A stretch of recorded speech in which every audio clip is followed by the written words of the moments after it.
How's it going, boys and girls? My name is Cowwy and welcome back to the Carrot Club. In today's video, we're going to be writing some structural code to make decisions based on specific condition that ultimately will give your game a different behaviors. So for example, in a tower defense game, your tower typically have a range bubble.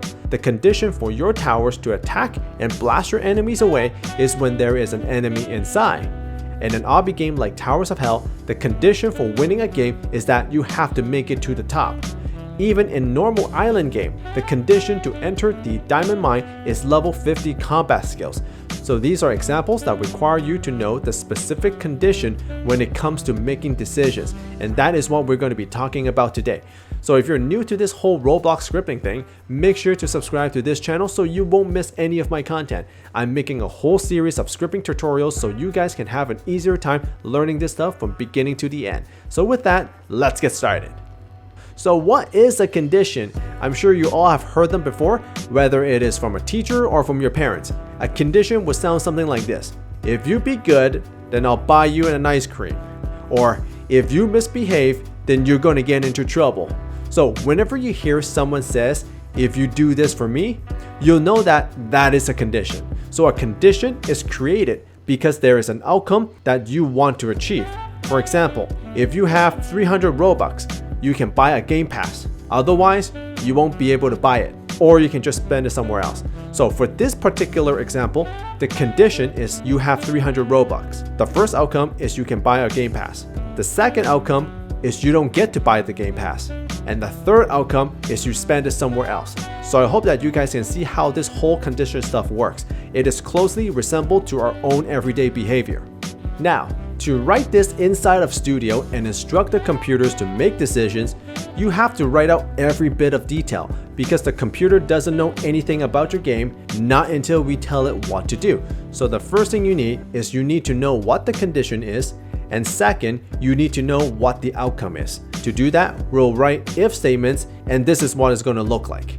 If this condition is true, then print write this when it is true.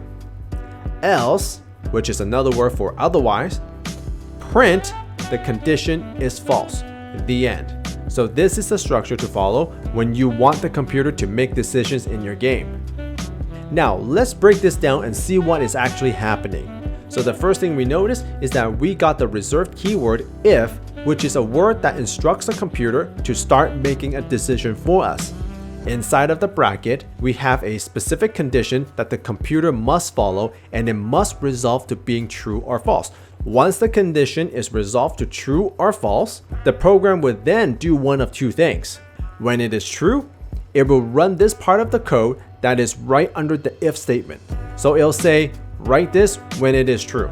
As soon as it does that, the else part of the code will be ignored because an if statement can only have one outcome. When the condition is false, however, the true part of the code will be ignored and skip into the else statement here. So it'll say the condition is false, and the decision-making process ends there. So let's take a look at a real example with real codes. Let's replace all of these words and use something that we will see in a game.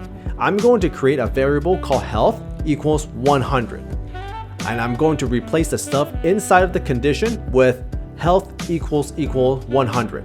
For the true condition response, I'm going to write you are alive. And for the false condition response, I'm going to write you are dead.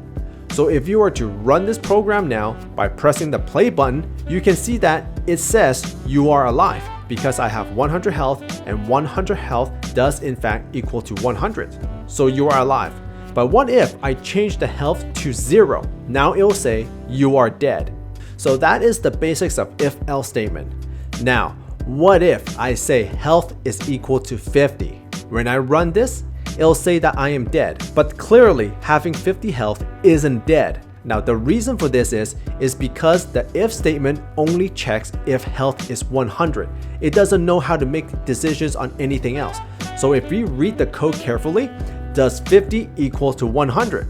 The answer is no, it does not. So it considers you are dead. Now, in order to fix this, we can use a third condition called ELSEIF. And you're going to place that right between the if and else statement like this.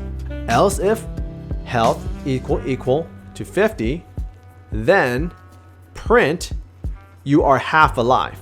So as you can see, the else if is right between the if and the else.